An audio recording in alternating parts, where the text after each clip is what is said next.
What I'm going to be doing in this video is taking the principles from the sphere shading and using it to shade the human eye. So the additional things that we need to consider is that the eyeball is recessed in the skull. There is bone around the eyeball which protects the eyeball, and also we have the skin around the eye and the eyelids which form into folds. The eyeball is effectively a white glossy sphere recessed into the skull. So this is my sphere. So we have the eyebrow, the cheekbone, and the nose, and then the side of the skull. So notice how I'm working with very, very broad brush strokes here. I've got a wide brush. I'm working at very low resolution because we're trying to get the low frequency information right. So I'm going to switch from my burn tool to a smudge tool because what I want to do is I want to create even more blur, even more gradient to this artwork.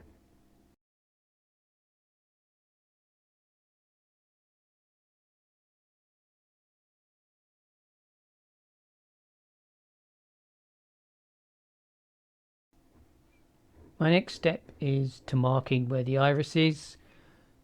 It's very important that you use reference. The iris is quite big in proportion to the visible area of the eyeball and is actually quite big in terms of the eyeball itself.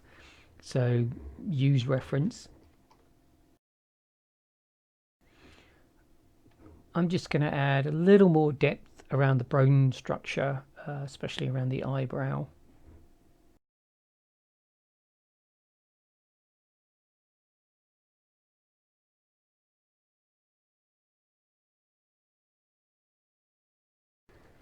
So I've marked out where I think the iris is going to be, and this is roughly the size of the eyeball. And now what I need to do is consider how the skin forms around this eye and how it catches the light.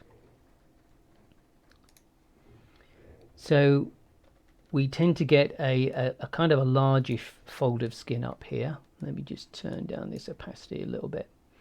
You have a largish fold of skin up at the top, and that usually comes fairly low across the iris, and then another bulge of skin at the bottom like this. So now that I've marked these out, what I need to do is I need to be mindful of how we need to shade this. This pupil area will reflect most of the light, and in the corners of the eyeball this will be in shadow because it's partly occluded by the bone structure. So I'm going to darken each of the corners of the eye. So now we can think about the eyelids. Above the eye we have this layer of skin, the eyelid, and at the bottom of the eyelid where it meets the eye we will have this area of shadow, and this dark area is often compounded because of the eyelashes. It's important to understand the curves of the eyelids. They are not symmetrical. So if you draw the eyelids with symmetry, it will look very wrong. So what you should see is that the lower lid runs just close to or just below the bottom of the iris. And if you look at the upper eyelid, you'll find that it will clip into the iris. So at the moment this iris is too small, but it's marked out where it is, and we need to make sure that the upper eyelid curves around to emphasize the shape of the eyeball and comes reasonably close to the center, to the pupil of the eye. And I need to shade into the caruncle, which is the corner of the eye. And now I need to mark in where the lower eyelid goes, and in this case it will catch the light. We assume that the light comes down from the top, and so this will be a highlight. This iris is too small, so I need to expand it. So I'm just going to go around the outside of the iris, and this will give me the opportunity to create the darker area which is at the perimeter of the iris. Make sure you look at your reference. Make sure that your reference is photographic reference. And what you should see is that there's a relationship between the eyelid, the upper eyelid, and the iris. And you should see that the eyelid is clipping the top of the iris. You can't see all of the iris. The top is clipped off. And then when we look at the lower eyelid, you should see that the iris is close to resting along the bottom. Just needs a little tweak. I'm just going to mark the pupil with a quick highlight. Now, because of the caruncle, we get some interesting kind of a bulge, and we get these folds of skin around this area. So you usually get a bit of a highlight here. Again, what we get on the opposite side, it tends to be more shadow because it's recessed. You also get some shadow up here because of the way that the nose works, and you will find that there's normally a shadow around here because there's a big fold. Your skin, when your eye is open, your skin folds up and kind of concertinas. There's also a bulge above where the skin folds over and compresses on itself. Underneath we have a reciprocation. Because the eye is curved and the light is coming from the top, we'll be in shadow. And this is kind of the area where we get the kind of eye bags and heavy darkening of the eyes. And that's because of the protrusion leading to the shadow. I'm going to increase the darkness in the iris, and what I'm doing is I'm creating more contrast as I work. So I'm working from very subtle shades to a deeper shades and deep and brighter highlights, giving the overall image much more contrast. I'm also going to add a little bit more depth to the eyelid. So I'm going to go in and I'm going to blur my image again, and I just want to soften all of these value changes. I want to make the lighting much more gentle, much more graduated. So now that I've blurred the image, what I'm going to do is I'm going to intensify some of the features, add a little bit more contrast in this fold at the top of the eye, and again this crease underneath the eye. And again, because it's too angry, it's too precise, I'm just going to smudge it out.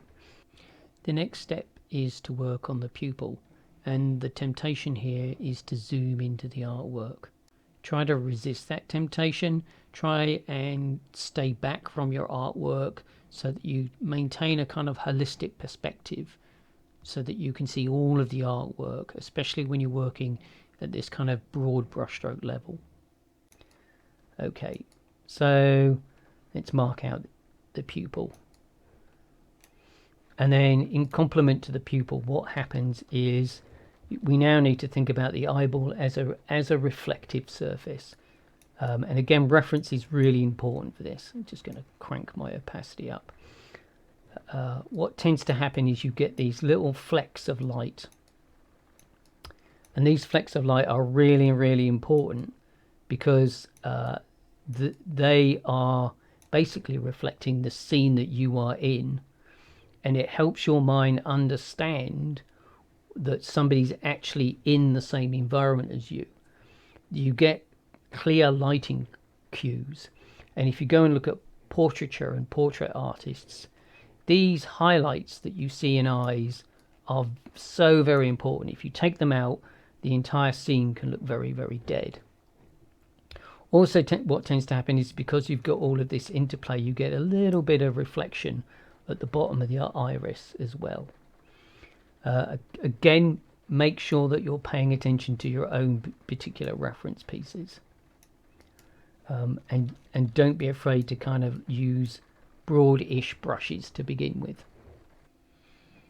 I'm going to darken the corners of the eyes. These areas are in shade, and by darkening them, I can emphasize the curvature of the eyeball.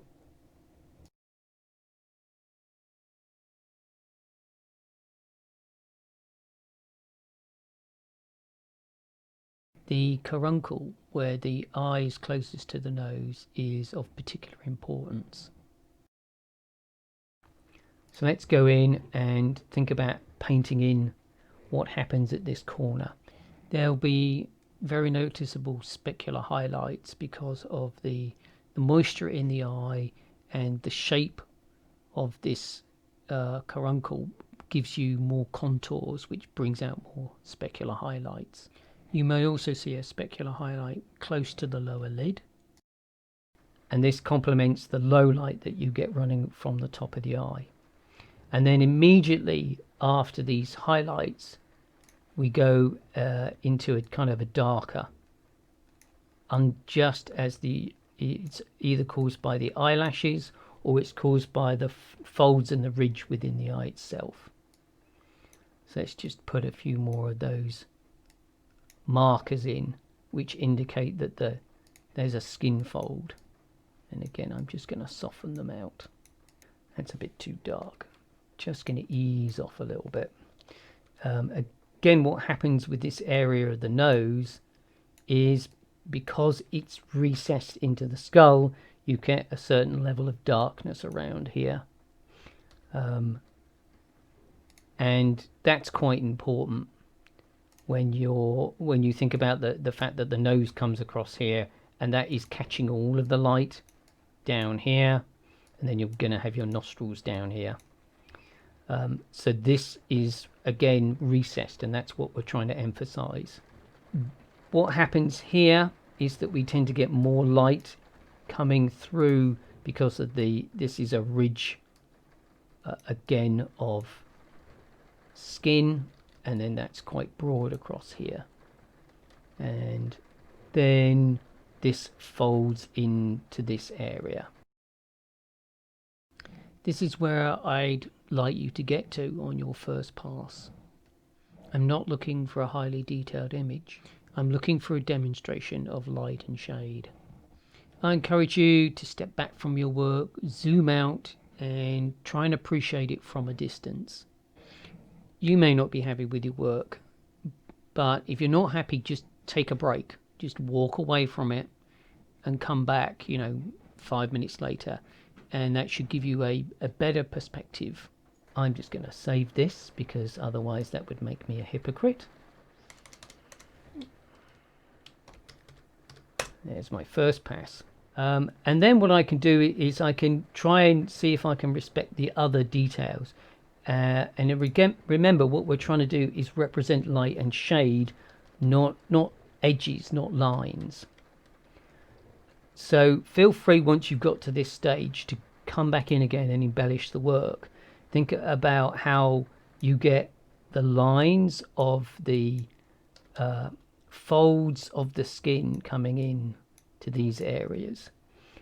Think how this shadow will probably have a hard crease as it comes in and goes out again. Similarly here, these areas where I've got little bits of smudging, they become the deeper areas of the crease work, and this is where we get these very faint lines that come in. Wouldn't worry about the eyebrows, they're going to be up here somewhere, and I'm just going to leave them out.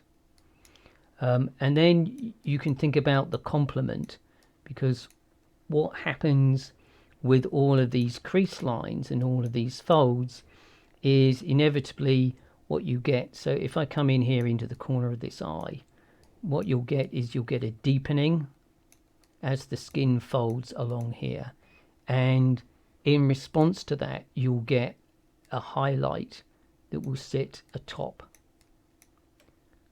And just going to tweak that up a little bit more. And then again along here and along here. above these crease lines you get these little highlights. As the skin folds, you get the catching of light and then the shadow, and the catching of light and the shadow.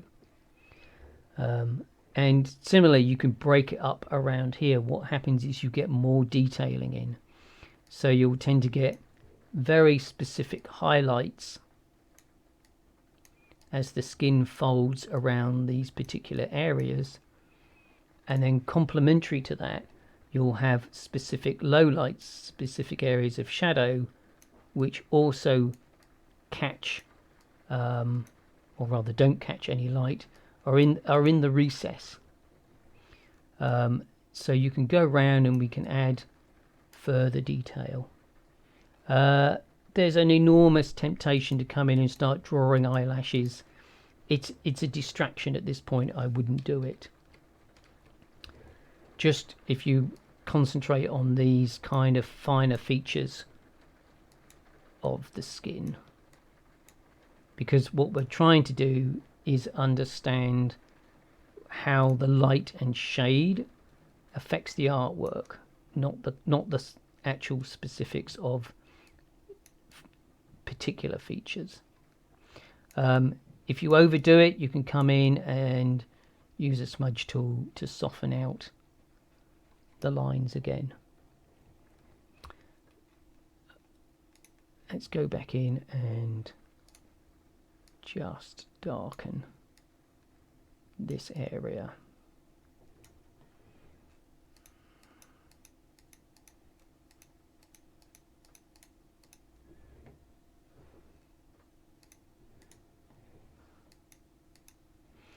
And then understand the complementary highlight that will be catching on the skin around these areas.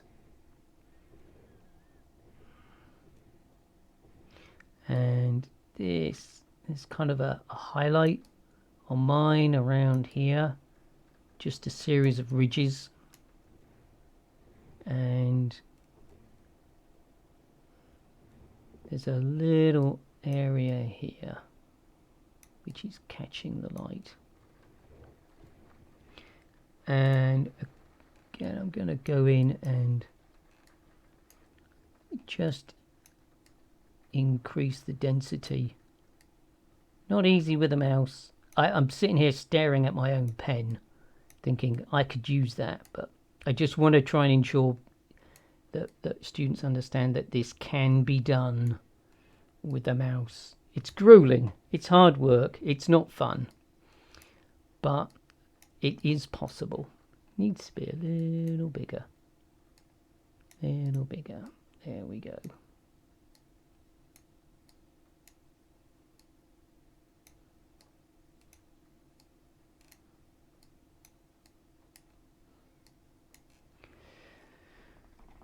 And again, if keep zooming out if you work, and let's just pan this around.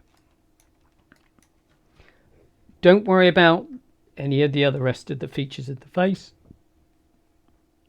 What we're just trying to do is represent the broad aspects of the skull to try and understand that the eye is recessed in the skull.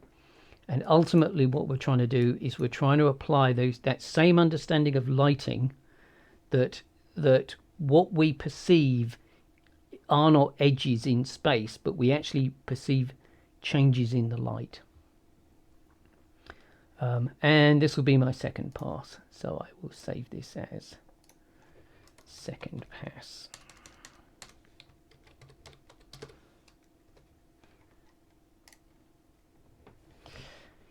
And we're done. I can't emphasize how important it is that you have a go at this task and that you show me the results of this task. Don't prejudge your own work. Don't hide it from me because you don't like it. The idea is that I need to understand your capabilities so that I can help you. And I can only do that if you show me your work. Thank you very much for watching. Now it's your turn.